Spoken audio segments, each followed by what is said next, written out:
Ini adalah momen paling kejam di mana orang Indian mengeksekusi orang kulit putih. Mereka akan berburu seperti biasa, menusuk bolak-balik dengan tombak di atas punggung kuda, hingga mangsa jatuh ke tanah. Namun, tidak disangka setelah beberapa kali serangan, pemuda kulit putih itu masih berdiri dengan goyah. Semangat yang tak tergoyahkan itu memenangkan rasa hormat orang Indian. Jadi, mereka menghentikan permainan, memutuskan untuk memberikan pemuda itu kematian yang cepat. Setelah itu, mereka menguliti kepala pemuda itu. Pemuda itu terus bangkit. Dia dimakamkan dengan cara yang layak bagi seorang pejuang. Ellie ingin menangis tetapi tidak bisa, karena penyebab semua ini adalah dirinya. Kemarin sore saat memancing, Ellie secara tidak sengaja melihat seekor kalkun berdiri di tepi pantai. Dia tanpa ragu mengangkat senjata dan menembak, dan mengklaim kalkun itu sebagai miliknya. Tanpa menyadari sedikit pun, kalkun ini sebenarnya adalah umpan orang Indian. Ellie yang kembali ke rumah, sedang merasa bangga karena berhasil menangkap mangsa. Namun, saat malam tiba, tiba-tiba terdengar gonggongan anjing pemburu dari luar rumah. Ellie mengintip melalui celah pintu. Dalam gelap malam, ada lebih dari 10 orang Indian. Ellie mengambil senapan. Ayah belum kembali dari berburu. Keluarga sangat panik. Tak lama kemudian, terdengar suara ketukan di pintu. Buka pintunya, kami tidak akan melukai kalian. Ibu tahu bahwa melawan mereka tidak ada harapan. Dia hanya bisa mengorbankan dirinya untuk menyelamatkan 3 anaknya. Namun, saat dia baru saja membuka pintu, orang-orang Indian langsung menerobos masuk. Ellie segera menekan pelatuk. Cepat tutup pintunya. Ellie kehilangan kesadaran. Dalam keadaan bingung, dia hanya bisa mendengar jeritan ibu dan adiknya, dan teriakan orang India. Kemudian dia diseret keluar dari rumah. Dia melihat ibunya yang berteriak di bawah orang-orang Indian, dan adiknya yang bunuh diri karena tidak tahan dihina. Orang Indian membawa dia dan saudaranya pergi, membakar rumah mereka. Sebagai budak, mereka hanya bisa minum air lumpur, dan itu harus diminum, karena jika mati, mereka tidak ada artinya. Ellie sangat ingin mencari kesempatan untuk melarikan diri. Meskipun makanan sangat tidak enak, dia akan berusaha mengisi perutnya. Namun saudaranya justru sebaliknya. Ayo makan sesuatu. Sebagai seorang kulit putih yang mulia, dia tidak bisa menahan penghinaan seperti itu. Kamu orang India.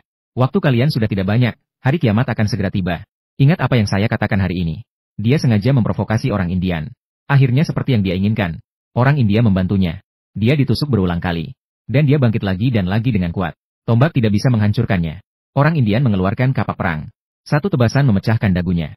Ketika Ellie terbangun lagi, dia digantung di antara suku Indian. Bisakah kamu memberiku minum? Waal. Apakah kamu ingin air? Setelah memberikan air suci, sedikit saja lengah, dia akan dihina dan dipukuli oleh gadis Indian. Sebuah api menyala di tumpukan kayu di bawah. Ellie seperti semut di atas wajan panas, tetapi tidak bisa berbuat apa-apa. Orang-orang Indian yang menonton tampak sangat bersemangat. Akhirnya, kepala suku tidak tahan lagi dan mengakhiri kekacauan ini. Hukuman mati bisa dihindari, tetapi hukuman hidup sulit untuk lolos. Ellie diturunkan, dikeroyok lagi oleh wanita Indian. Sejak saat itu, Ellie menjadi budak suku. Sedikit saja lengah, dia akan dihina dan dipukuli oleh gadis Indian. Tetapi dia tidak berani melawan. Dia hanya bisa menangis diam-diam di malam hari, merindukan keluarganya. Pada hari itu, Ellie tampak bingung saat melihat pria India itu di kejauhan. Sekali lagi dia diserang dan dihina oleh gadis itu. Kamu merusak kulitnya. Sekarang ini tidak berharga lagi. Sekarang SWS. KTOW. Kau ini sampah. Akhirnya dia tidak bisa bertahan lagi. Berencana melarikan diri dari suku di bawah gelap malam. Tapi belum menemukan arah keluar. Begitu dia berbalik, dia langsung bertabrakan dengan kepala suku. Kepala suku menyarankan agar dia tidak berusaha lagi. Di sini berjarak 800 mil dari kota kulit putih, film Labu. Tapi Ellie sekarang lebih memilih mati kelaparan daripada dipukuli oleh wanita di sini. Kepala suku akhirnya memberitahunya. Terkadang, mati karena menggigit lebih baik daripada mati kelaparan. Keesokan harinya, gadis Indian terus menghina. Cepat kerjakan. Kau ini sampah. Lihat apa? KTOW.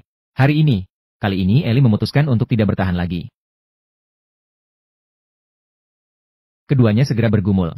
Padahal Ellie adalah film tipis dan televisi. Tapi gadis itu tidak ada tandingannya dengan pria. Melihat orang India di sekitar, Ellie hanya bisa berhenti. Dawetowe. Untuk pertama kalinya dia duduk di lingkaran orang Indian. Film labu dan televisi. Gadis liar tidak mau menyerah. Memanfaatkan kegelapan malam, dia masuk ke tenda Ellie. Ellie yang terbangun dari tidur sangat ketakutan. Film labu dan televisi. Menungganginya adalah gadis Indian, Monica. Ellie mengira Monica datang untuk membalas dendam. Namun, Monica langsung membungkuk. Siang hari, Dawetowe.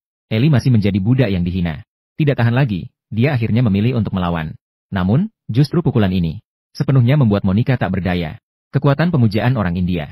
Monica yang bingung bahkan lebih demikian. Sejak hari itu, Monica datang ke tenda setiap malam untuk mengajari Ellie. Sementara itu, orang-orang India perlahan menerimanya. Dia perlahan-lahan berbaur dengan suku. Orang Indian mengajarinya menunggang kuda dan berburu. Tapi Ellie kurus. Sungguh tidak memiliki bakat dalam hal ini. Menjadi lelucon terbesar di suku. Satu-satunya perannya adalah membawa hasil buruan kembali ke suku. Anak putih ini terlalu kurus. Gadis-gadis lain menertawakannya. Dia sama sekali tidak peduli. Sebaliknya, dia akan memberikan tatapan bermakna kepada Monica. Monica sangat marah. Ellie tidak mengerti. Keduanya jelas-jelas sudah bersahabat. Mengapa reaksi Monica begitu besar? Ellie yang tertidur nyenyak di malam hari terbangun lagi. Monica dengan marah memberitahunya. Jika ingin terus memasak bersamanya, maka, bersikaplah lebih rendah hati. Ternyata itu ayah Monica. Telah menjodohkannya dengan pahlawan pertama suku, Meng Niu. Meskipun dia tidak mencintai Meng Niu. Tapi ketika pihak lain siap dengan mas kawin, dia harus menikah dengan Meng Niu. Namun, kejadian tak terduga terjadi malam itu. Saat Monica keluar dari tenda Ellie, dia terlihat oleh Meng Niu. Keesokan harinya, kepala suku memberikan Ellie sebuah perisai kecil. Ini adalah kompetisi panahan suku. Ellie sebagai budak hanya bisa memegang sasaran agar para pejuang bisa menembak. Namun, anak panah ini adalah tongkat kayu tanpa ujung. Ekspresi Ellie yang konyol membuat semua orang tertawa terbahak-bahak. Kecuali Meng Niu. Dia menarik busur dan menembakkan sebuah anak panah.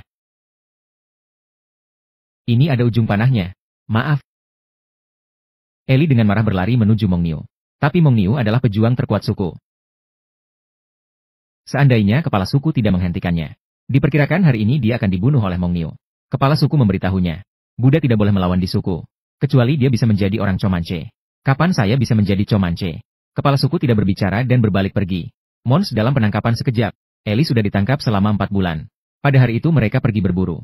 Namun mereka menemukan kerbau yang dikuliti di seluruh gunung. Ini jelas dilakukan oleh orang kulit putih. Niat lawan sangat jelas. Membunuh semua mangsa memutuskan sumber makanan orang Comanche. Mereka tentu akan pindah dari tanah ini. Orang Comanche hanya bisa melampiaskan kemarahan pada Ellie. Saat itu terdengar teriakan dari kejauhan.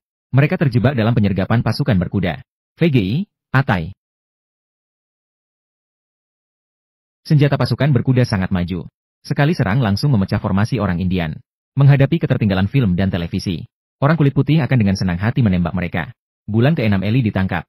Shallallahu alaihi wasallam es. Musim dingin di padang rumput sudah dekat. Suku harus mulai mengumpulkan makanan untuk musim dingin. Bison sudah mulai bergerak ke selatan. Kepala suku berharap dapat memimpin suku mengikuti Bison ke selatan. Hanya dengan cara ini pasokan suku dapat terjamin. Namun, para pemuda yang dipimpin oleh Meng Niu merasa mereka harus merampok musuh bebuyutan, suku Tongka. Dengan cara ini, mereka tidak perlu meninggalkan rumah. Dan hasil rampokan yang didapat lebih banyak. Kepala suku tahu, Meng Niu hanya ingin segera mengumpulkan mahar. Namun, suku bukanlah tempat satu suara. Peristiwa penting harus diputuskan dengan suara. Akhirnya, mereka memutuskan untuk merampok suku Tongka terlebih dahulu. Suku Tongka menjalin hubungan baik dengan orang-orang sendiri. Orang Comanche terlebih dahulu mengirim Ellie untuk mengintai situasi militer. Namun, Ellie menemukan suku Tongka sangat tenang. Dia menemukan puluhan mayat orang Tongka yang hangus di sebuah lubang tanah. Akhirnya dia menemukan satu-satunya pria yang masih hidup di suku itu. Itu saja. Suku Tongka mengalami wabah cacar. Niowao. Dan sumber infeksi adalah pakaian yang dikirim oleh orang kulit putih. Inilah akibat dari mempercayai orang kulit putih. Setelah burung habis, busur disimpan. Setelah kelinci mati, anjing dimasak. Orang kulit putih membunuh orang Indian yang bersahabat dengan mereka menggunakan cacar. Orang kulit putih divaksinasi saat baru lahir. Ellie tentu saja tidak takut pada virus cacar. Setelah mengetahui bahwa Ellie adalah budak orang Comanche, orang Tongka meminta Ellie untuk membawa barang rampasan kembali ke suku Comanche. Film Labu. Tahun 1250. Layar beralih. Ellie tidak membawa apapun kembali. Sebaliknya, karena khawatir ada virus cacar di tubuhnya, dia bahkan membuang pakaiannya. Film Labu. Setahun setelah Ellie ditangkap, dia telah sepenuhnya mendapatkan kepercayaan orang Comanche. Bisa pergi berburu sendirian. Pada hari itu, dia melihat orang kulit putih membunuh puluhan bison di alam liar. Mereka tidak ingin daging sapi, hanya menguliti kulit sapi. Ellie tahu kesempatan telah datang. Dia berteriak minta tolong. Pumpkin Film, sebaiknya kamu cepat-cepat melarikan diri. Berharap mendapatkan bantuan. Apa yang terjadi? Nangka Film, sebaiknya kamu cepat pergi. Comanches menangkapku dan membunuh keluargaku. Apakah mereka masih di dekat sini? Apakah mereka mengikuti kamu? Beberapa hari yang lalu saya berhasil menghindari mereka. Pumpkin Film, mereka mengira saya sudah mati. Kapten Rain Cavalry menyambutnya pulang. Juga mengundangnya untuk makan daging panggang dan minum susu. Pumpkin Film, tetapi Ellie ragu. Mengucapkan sesuatu yang membingungkan. Jangan khawatir, anak, semuanya akan baik-baik saja. Kamu sudah aman. Pumpkin Film, sebaiknya kamu cepat pergi. Saya tidak bercanda.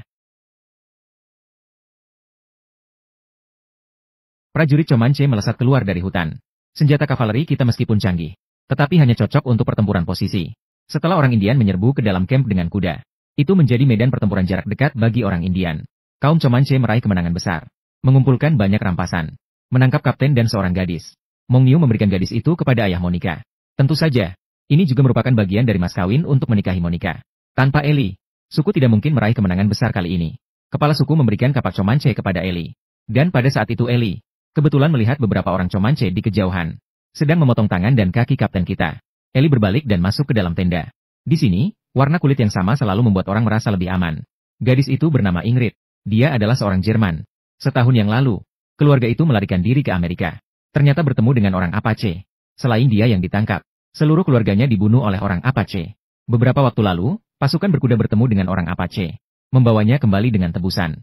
Saya hampir diselamatkan. Ini salah saya. Sakura menghibur bahwa itu bukan salahnya. Dia juga seorang Buddha yang bertemu pasukan berkuda untuk melarikan diri. Namun, Ellie berkata, semuanya adalah rencananya. Indian adalah yang dia bawa. Jauhkan dirimu dariku, pergi. Melihat Sakura yang tak berdaya, hati Ellie mulai goyah untuk pertama kalinya. Selain itu, orang Indian menyiksa kapten tanpa henti, siang dan malam. Suara permohonan ampun tak henti-hentinya. Ellie mulai meragukan apakah yang dilakukannya benar. Dan semua perjuangan batinnya terlihat oleh kepala suku. Ellie tidak bisa memahami, mengapa orang Comanche begitu suka menyiksa orang. Mengapa mereka selalu suka menyerang secara tiba-tiba. Kami telah memiliki tanah ini sejak zaman dahulu. Tapi kalian mengira ini milik kalian. Apakah kalian tidak pernah berpikir bahwa kami akan merebutnya kembali? Saat aku mencuri barang orang lain, aku tahu mereka pasti ingin membunuhku. Orang tidak akan berpikir seperti itu. Mereka percaya bahwa segala sesuatu di dunia ini milik mereka. Mereka merasa memiliki hak untuk merampok. Ellie tampaknya mengerti kata-kata kepala suku. Tetapi sepertinya tidak sepenuhnya jelas. Sebelum fajar, dia membunuh seekor ular berbisa. Kemudian dia mendekati Kapten Kulit Putih.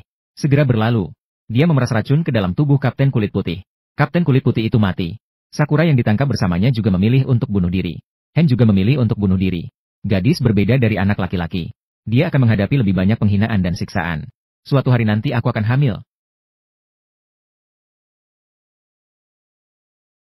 Bagaimana Ellie tidak tahu? Meng Niu mengundang Monica ke tenda miliknya. Monica menolak dia, dan dia menyalahkan semua ini kepada Ellie. Untuk Monica, Ellie berencana untuk berjuang mati-matian. Suara kuda meringkik terdengar dari bawah gunung. Mereka segera datang ke tepi jurang. Mereka bahkan menemukan puluhan kuda liar. Saat Ellie terkejut, lihat berapa banyak kuda yang bisa kamu tangkap. Film Labu. Meng Niu kembali ke suku dengan kawanan kuda yang ditangkap. Menjadi pahlawan suku. Kepala suku mencarinya untuk menanyakan di mana Ellie. Meng Niu berkata Ellie membantunya menangkap kawanan kuda. Sebagai imbalan, film Labu simbol merek dagang terdaftar. Dia tidak menghalangi Ellie saat dia melarikan diri. Kepala suku tahu bahwa Meng Niu pasti berbohong. Ellie tidak akan meninggalkan sukunya. Comanche tidak menipu Comanche. Film Labu dan televisi. Menangkap kawanan kuda. Meng Niu berhasil mengumpulkan mahar untuk menikahi Monica. Dan setelah mengetahui Ellie melarikan diri, Monica yang frustrasi, terpaksa harus menikah dengan Meng Niu sesuai aturan suku. Namun Ellie akhirnya selamat. Dia jatuh di tebing setengah jalan. Ellie berangkat pulang dengan menggunakan kruk buatan sendiri. Jika lelah dan haus, dia berbaring untuk minum lehu. Akhirnya dia menemukan seseorang. Dia ingin mencuri kuda. Namun wanita itu menemukan dia lebih dulu. Wanita itu menyadari bahwa dia adalah seorang kulit putih. Lalu dia menampungnya. Dia menyembuhkan kakinya yang patah. Wanita itu adalah seorang penyihir. Dia meramal untuk Ellie. Dia akan menjadi sangat kaya di masa depan. Mewujudkan semua yang dia inginkan. Ellie bertanya apakah dia bisa menikah dengan orang yang dicintainya. Wanita itu berkata tentu saja bisa. Ia juga akan memiliki 3 putra yang kuat dan tampan. Dan berjanji untuk meminjamkan kuda kepadanya. Membantu dia kembali ke suku Comanche. Tapi begitu malam tiba, Ellie baru saja tertidur. Wanita itu pun membuatnya pingsan. Dia tidak sebaik itu. Dia membantu Ellie menyembuhkan kakinya untuk mendapatkan harga yang baik. Tapi Ellie tidak akan menyerah begitu saja. Dia menemukan kesempatan untuk melepaskan diri dari wanita itu. Ellie tidak membunuhnya. Tapi dia membawa pergi kudanya dan senapan panjangnya. Di daerah terpencil ini, tanpa kuda dan senapan, sama saja dengan kematian perlahan.